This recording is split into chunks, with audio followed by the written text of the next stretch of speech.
traçaria um caminho dentro desse planejamento de gestão. Bem como colaborar para o desenvolvimento de políticas, novas demandas para a infraestrutura das cidades.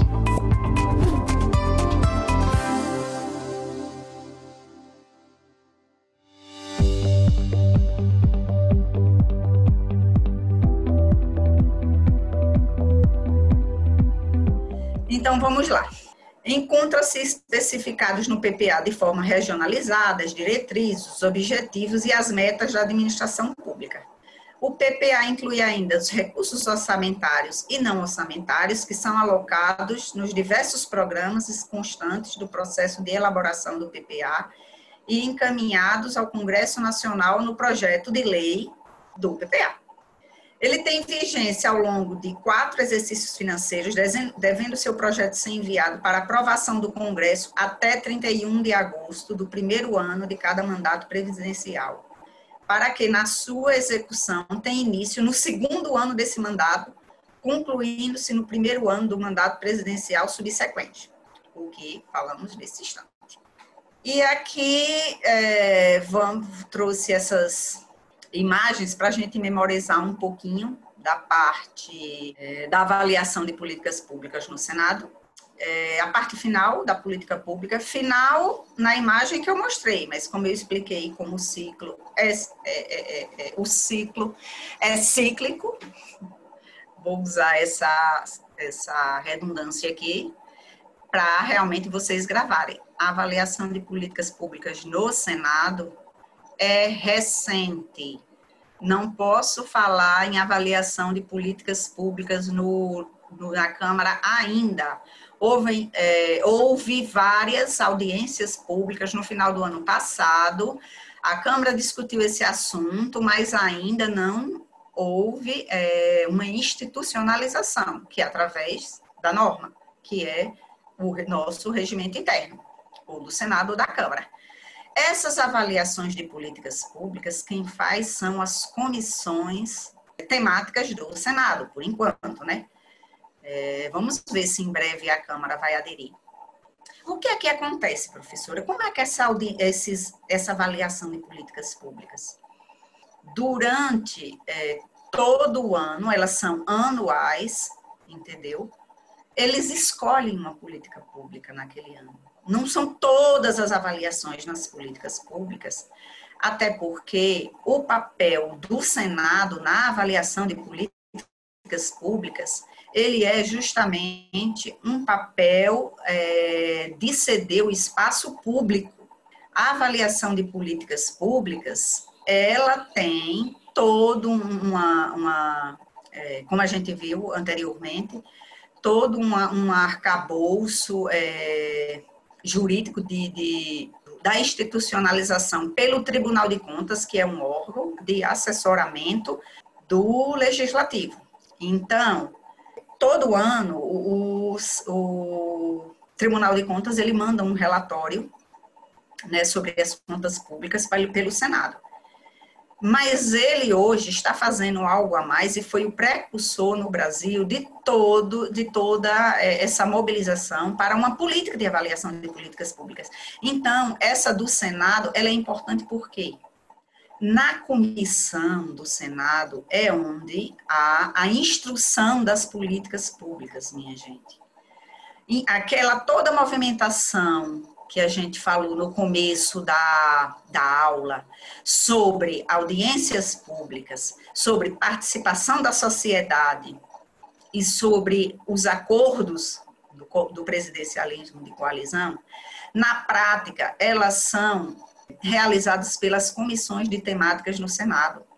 São as comissões que votam as leis, são as comissões que envolvem as partes, né, seja a sociedade, seja os servidores do executivo. Então, elas são o espaço natural de avaliação de políticas públicas, porque uma formulação de uma política pública, uma formulação de um projeto de lei, demanda um conhecimento já de uma análise. Antigamente, como era feito? Aliás, antigamente não, hoje, como ainda muitas vezes. é discutida uma matéria em uma comissão, por exemplo, na Comissão de Assuntos Econômicos é discutida uma matéria, e no orçamento tem outra coisa, quando vai se discutir o orçamento, entendeu? Não existia uma comunicação. Essa avaliação de política, essa institucionalização é muito nova, mas assim, isso que eu estou falando é muito importante, por quê? Mas, professora, como assim? Como é que vocês vão votar uma política pública e ontem vocês votaram outra coisa em outra comissão? É isso mesmo. Na prática, aqui assim, esse tema é um tema assim, bem de aula prática. Na prática é isso. Eles votam outra coisa assim. Porque nessas comissões, são muitas comissões acontecendo ao mesmo tempo, gente. Eu já falei, lá é uma casa do consenso, de consenso, a não ser quando esses projetos vão se encontrar no Senado, que um senador pede que tramitem junto, mas às vezes eles vão andando ali, ó, paralelo, e assim, não se comunicavam. Então, essa importância dessa avaliação de políticas públicas não está escrito, mas isso é fruto do dia a dia do trabalho que a gente faz no Senado, trabalho com o processo legislativo, da informalidade que é inerente assim, a toda a discussão, toda, né, o consenso que é a base do legislativo. Então, essa avaliação é muito importante. Então, ela é anual, ela através, como ela começa no Senado, a política pública é escolhida por uma comissão do Senado, que vai ouvir ministro, que vai ouvir a comunidade científica, e daí, o que é que sai, professora, dessa avaliação? A gente chama que é uma avaliação da avaliação, porque muitas vezes a avaliação do executivo está lá para a gente estudar aquela política pública já através dos documentos que existem, entendeu? Também essa avaliação, eu digo, é uma forma da gente fazer um banco de dados, porque vocês que estão estudando gestão já devem ter ouvido falar, a nossa grande dificuldade de trabalhar com políticas públicas é o acesso às informações. Em que pese o legislativo ter a prerrogativa constitucional de pedir informação para o executivo, na prática não pense que vem rápido, antes que se forme uma outra política, e nem sempre vem. Então, é isso que eu estou trazendo aqui, é novo porque a avaliação de políticas públicas também é nova, né? Eu faço parte, né, de um grupo aqui de estudo, né, no Senado, justamente para estudar essa efetivação, né, é meu tema de dissertação também, dessas políticas públicas, o que realmente está acontecendo. Só está acontecendo no papel? Então, assim, já de um olhar, já não é nem um olhar prático, um olhar de pesquisador mesmo, que eu estou passando para vocês, é que justamente a avaliação de políticas públicas feita pelo Senado, ela tem esse diferencial do legislativo. Não é uma avaliação técnica do sentido, avaliação de impacto, não. Nós não utilizamos aquelas técnicas, nós utilizamos uma avaliação de outra avaliação, que se há, né? Porque às vezes também a gente avalia política pública que ainda nem foi feita a avaliação pelo executivo. Mas a importância é a participação da sociedade científica, a participação dos servidores e a participação dos senadores, porque vão passar para uma comissão vizinha para votar outro processo, entendeu? Que, como eu disse, não há uma obrigação deles tramitar junto, só se algum senador perceber, pedir, solicitar ao plenário a tramitação de conjunto. Eu estou dando assim uma dica assim para vocês assim, como se faz a salsicha, vamos se dizer assim, não é? Como realmente é o dia a dia do processo legislativo, né? Já que assim, aquela parte formalzinha, vocês vão ter outra aula, não se preocupem, né? Eu vi pela cadeia de matéria de vocês, que vocês vão estudar realmente o processo legislativo, que eu estou aqui só tratando da prática, ou se já estudaram, né, vocês terão a oportunidade de entender isso que eu estou dizendo no papel, né, quando for tratado toda a questão da tramitação dos projetos de lei no legislativo. E o que é que sai dessa comissão, professora? Sai alguma coisa útil? Muito útil. Olha, sai recomendação ao legislativo. Não, vocês precisam apresentar um projeto de lei sobre isso. Professora, mas não já é o legislativo que está fazendo a avaliação? Por que eles fazem recomendação? Sim, para outros senadores terem acesso. Para a mesa, no caso do Senado, ter acesso. Entendeu? E também, uma coisa muito importante é que ele traz recomendação para o Executivo.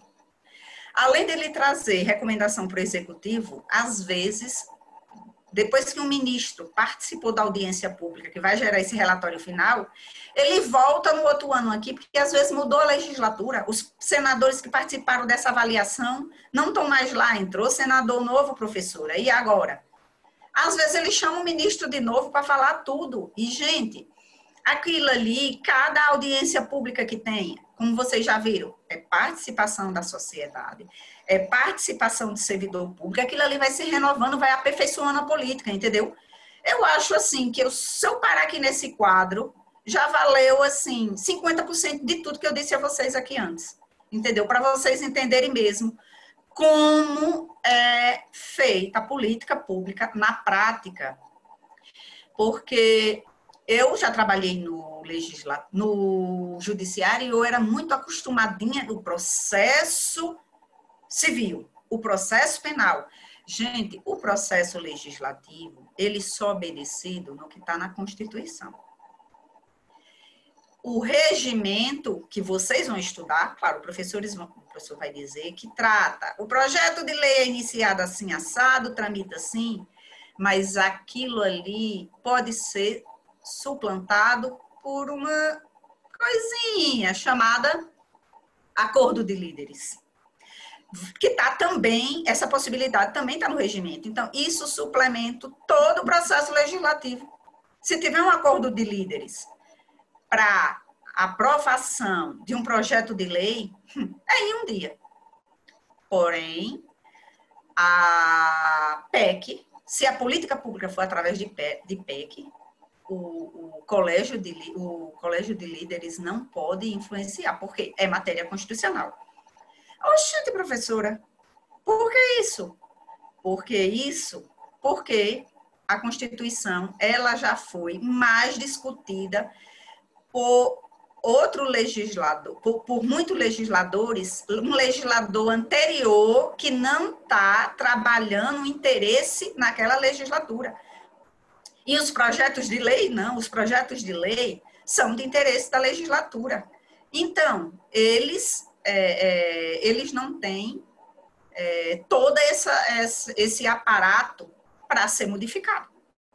Então, num projeto de lei simples, numa política pública, ela pode ser suplantada ali as discussões, muita coisa que já foi mandado pelo Executivo já pode ser tirado, porque ele só tem a iniciativa. Agora, tudo pode ser alterado lá na tramitação legislativa. Então, esse acordo de líderes, atenção, guardem aí, viu? Porque isso é muito importante para vocês, gestores, para entender realmente o processo legislativo. O processo legislativo não é rígido como o processo judiciário. Ele é regido pelo consenso, que está no regimento, que é o acordo de líderes. Você está gostando desse episódio? Então fica conosco e assiste o próximo bloco. Aproveita, assina o nosso canal, aciona o sininho e você será notificado de todos os outros episódios.